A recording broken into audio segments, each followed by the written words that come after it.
Nós estamos aqui com o professor Rosenthal, durante o by Southwest aqui em Austin, Texas, né? Eu vim até aqui o escritório dele, na Universidade do Texas, ele amavelmente está nos recebendo aqui, para bater um papinho sobre as mudanças tecnológicas e como elas estão impactando a mídia e a sociedade, né? Qual seria o impacto principal, professor? Bom, a gente está numa fase meio caótica da revolução digital, porque as revoluções elas destroem com mais rapidez do que constroem. Então a gente está vendo um desmantelamento do modelo de negócio tradicional da mídia e o surgimento aos poucos de um modelo ou de vários modelos novos. Mas é um período um pouco caótico porque nós ainda não nos adaptamos inteiramente, mesmo como cidadãos ou como empresas, ao novo cenário que está se formando. Por exemplo, a gente vive hoje um ponto de inflexão em termos de como lidar com as redes sociais, qual o impacto que as redes sociais estão tendo no jornalismo e na política, nas eleições, etc., né? Então, eu acho que as coisas ainda vão se acomodar, mas ainda vai levar algum tempo. Mas tem muita coisa nova que você viu aqui no South by Southwest, muitas tendências, muitas respostas aos desafios que vão aparecendo. Tem sempre aquela ideia assim, de que a tecnologia, quer dizer, a questão de tecnologia normalmente divide aqueles que são mais favoráveis e aqueles que tendem a ter uma opinião mais negativa em relação às mudanças tecnológicas. Os que destacam, por exemplo, as facilidades e as novas possibilidades que elas abrem, e aqueles que destacam, por exemplo, o desemprego causado pela substituição de seres humanos por máquinas e coisas assim. No caso específico do jornalismo, a gente vê que vários jornais fechando, as empresas tradicionais com sérias dificuldades, mesmo as empresas online, nascentes, né, nativas digitais, têm dificuldades de financiar o jornalismo. No jornalismo, na sua opinião, as mudanças tecnológicas são positivas?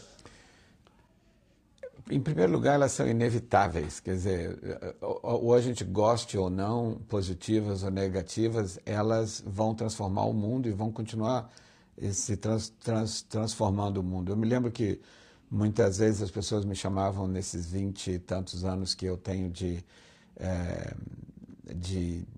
ser quase que um evangelizador digital, de ir a jornais, a empresas de comunicação no mundo todo, falar sobre o impacto da revolução digital. Às vezes as pessoas me chamavam de ciberentusiasta. E eu dizia, eu sou ciberentusiasta, mas note que eu não sou um ciberutópico. Eu não acho que tudo seja para melhor. Nós vamos ter problemas, ao contrário, é garantido de que nós vamos ter problemas, como estamos tendo agora.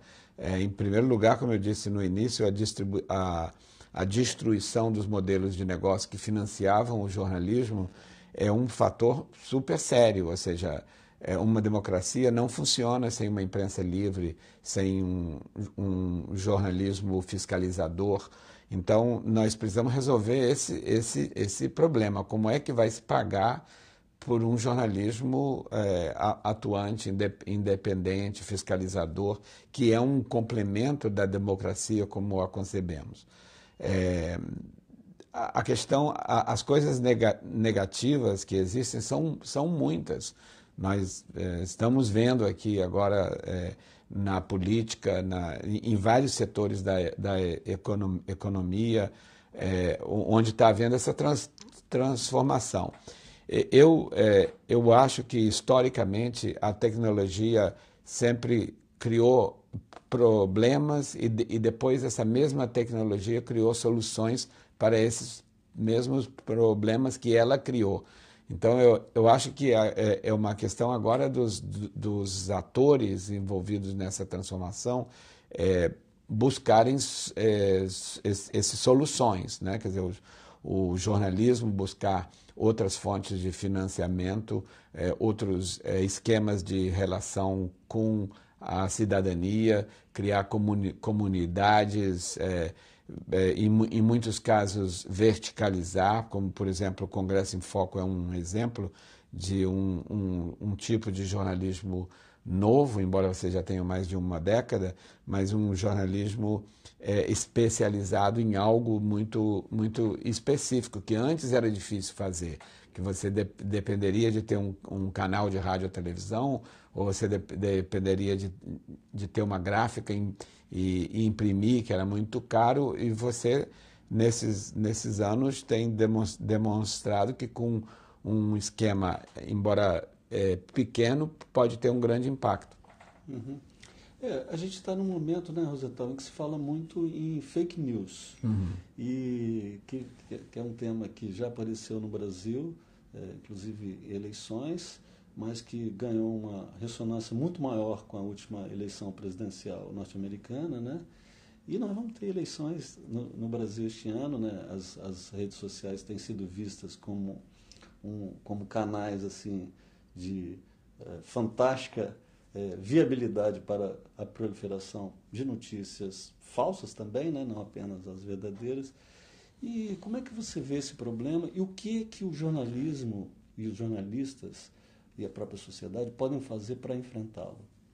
Bom, nós vamos lançar agora um curso no nosso Centro Night justamente sobre isso, com um dos maiores especialistas americanos no fenômeno, um dos pioneiros da análise do fenômeno das notícias falsas e de como o jornalismo deve responder.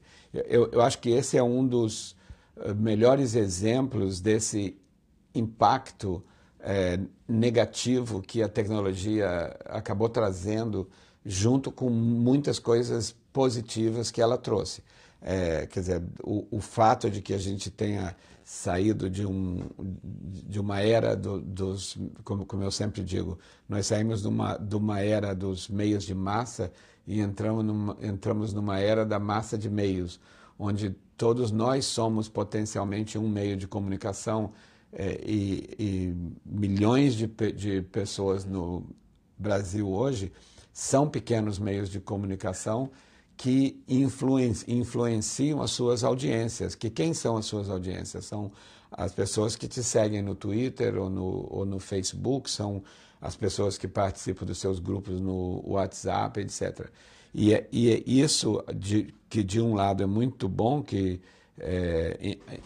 empoderou as pessoas para elas poderem ser meios de comunicação, abriu as comportas de um dilúvio de notícias falsas, de manipulação maliciosa, de falta de critério editorial, porque as pessoas não estão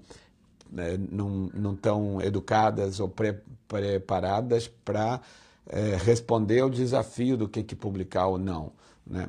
Eu acho que a eleição americana demonstrou isso, amplificou uma preocupação que já se tinha antes, né? Mas que tornou esse um problema que está sendo analisado, estudado e reconhecido finalmente pelas próprias plataformas, quer dizer, o Facebook, o Google, através do YouTube, etc., estão preocupados com isso e tentando ajudar a encontrar soluções. Eu estou muito preocupado com o impacto que isso vai ter na eleição brasileira, porque o Brasil é um dos países que tem uma dinâmica de rede social mais intensa no mundo. Quer dizer, quando os americanos não tinham nem prestado atenção no fenômeno de redes sociais, os brasileiros já eram diplomados e tinham um PhD em Orkut. Quer dizer, nós estamos falando de impacto em eleição em 2018, quando o Orkut já teve impacto em eleição de 2006. Né? Quer dizer, quando você via o Lula e o Alckmin no Orkut fazendo campanha. Então, nós temos, também, né, Rosenthal? nós temos muito que forte no Brasil, né? o WhatsApp é um fenômeno ainda mais grave, eu acho, porque o WhatsApp ele proporciona a que as pessoas criem as suas próprias redes sociais exclusivas e fechadas. Então, a difusão de notícias falsas, maliciosas, etc., dentro das redes de WhatsApp é mais perigosa porque elas estão fora do olhar público. Porque hoje, por exemplo, nesse curso que nós vamos começar a dar, ou no que fizemos em português com a Cristina da Lupa o ano passado, nós estamos tentando ajudar os jornalistas a desenvolver técnicas de verificação de fatos, etc. O fact-checking journalism tem proliferado no mundo, etc. Então, a gente pode contra-atacar notícias que aparecem nas redes sociais ou no Google, no YouTube, etc. Ou no Instagram, mas é muito difícil saber o que está rolando no WhatsApp, né? Nesse caso, o que a gente precisa é dar um pouco de alfabetização jornalística e digital para a cidadania em geral, para que as pessoas tenham um pouco de desconfiômetro, para que as pessoas não deixem a sua paixão política, por exemplo, se interpor diante do sentido comum, né? Diante do bom senso, de você passar adiante uma notícia que se você pensar 5 segundos, você vai ver que é falsa, que não pode ser. Mas como ela te ajuda, seu argumento. Exato. Aí você ajuda a difundir. Agora, no South by Southwest, esse tema da fake news foi muito discutido e também foi muito discutido o papel das redes sociais, né? Com uma tendência, eu acho, não mais apenas das empresas de mídia tradicionais, mas de muitos segmentos da sociedade, porta-vozes de áreas muito diferentes, a fazerem uma avaliação muito crítica em relação ao papel, sobretudo do Facebook, né?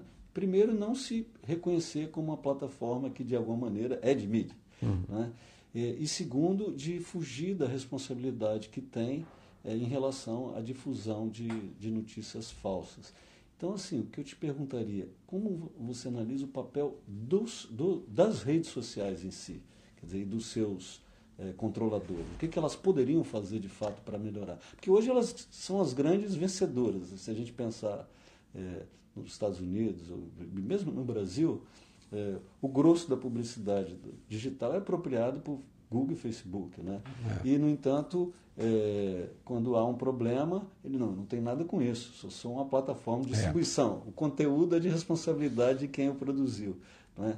Como, no seu entender, pode ser qualificada essa atitude das redes sociais e o que poderia ser feito no sentido de ter uma participação maior delas em relação às fake news? Eu acho que nós estamos num ponto de inflexão nisso. Eu acho que as plataformas, elas tinham, sobretudo aqui nos Estados Unidos, onde existe um dispositivo legal que exime as plataformas de responsabilidade, da mesma maneira, e a metáfora feita é que, por exemplo, se eu uso o telefone para ligar para você e te ameaçar, a companhia telefônica não tem nada com isso. Né? A companhia telefônica é apenas um canal de instrumento. Então, na legislação americana, existe uma brecha... Perdão, Rosenthal, só que a companhia telefônica não usa nenhum tipo de algoritmo para destacar ou deixar de destacar a conversa. Não só isso. Não há neutralidade. Exato. Não, né? Mas é aí que eu queria chegar. Quer dizer, isso funcionou até agora, mas está baseado numa analogia que não tem nada a ver com a realidade do que existe hoje. E as próprias plataformas já estão começando a entender isso. Porque se elas não tomarem uma atitude proativa em relação a isso, elas estão vendo que elas vão sofrer as consequências de regulação. Ou seja, que os legisladores no mundo inteiro vão começar a criar regras e que essa analogia com a telefonia não faz o menor sentido, que as plataformas podem continuar a dizer que elas são apenas plataformas neutras como o telefone, mas elas já são de fato e de direito algo diferente. Elas já são publishers, da mesma maneira que os meios de comunicação são. Assim como os meios de comunicação se transformaram em plataformas digitais, as plataformas digitais se transformaram em meios de comunicação. E elas não podem fugir da responsabilidade delas. A questão agora é como isso vai se arrumar. Ou seja, como que elas estão dizendo que estão a fim de ajudar. Resta saber como, né? E também nós temos que nos precaver com o que nós estamos pedindo. Porque se nós estamos pedindo que elas sejam a instância superior que decida quem tem direito a difundir sua informação ou não, se nós estamos pedindo a elas que decidam o que é fake news e o que não é fake news, nós estamos dando muito poder a elas também, e nós podemos estar criando uma dificuldade para a liberdade de expressão. Então é muito... E aqui nos Estados Unidos, onde o presidente se apropriou indevidamente da expressão fake news e a transformou em algo completamente diferente, as consequências dessa confusão são assustadoras. Por exemplo, tem uma pesquisa recente que mostra que 79% das pessoas que foram entrevistadas pelos pesquisadores do Gallup sobre a reação delas em relação a uma notícia que deixava mal um político ou um grupo político, 51% responderam que quase sempre é fake news. E 28% responderam que é fake news. Uma notícia verdadeira, porque a pergunta dizia, diante de uma notícia verdadeira que deixe mal um político ou um grupo político, independente de qual grupo político assim, quase sempre é fake news. Se é verdadeira, como é que pode ser fake news? Ou seja, a própria definição foi desapropriada. Tudo que desagrade o presidente aqui, mesmo que seja verdade, ele diz que é fake news. E as pessoas que seguem ele estão repetindo isso. Bom, como vocês viram, Rosenthal tem um super conteúdo, uma super consistência. É um caso assim, raro de um brasileiro que conquistou uma projeção acadêmica nos Estados Unidos fantástica. Ele realiza aqui anualmente um evento de discussão de jornalismo online que talvez seja o mais importante do mundo, se não for, certamente está entre os mais importantes do mundo, mas ele tem compromisso. Nós não vamos abusar da boa vontade dele e vamos ficar por aqui. Espero que vocês tenham gostado do papo. Muito obrigado, valeu.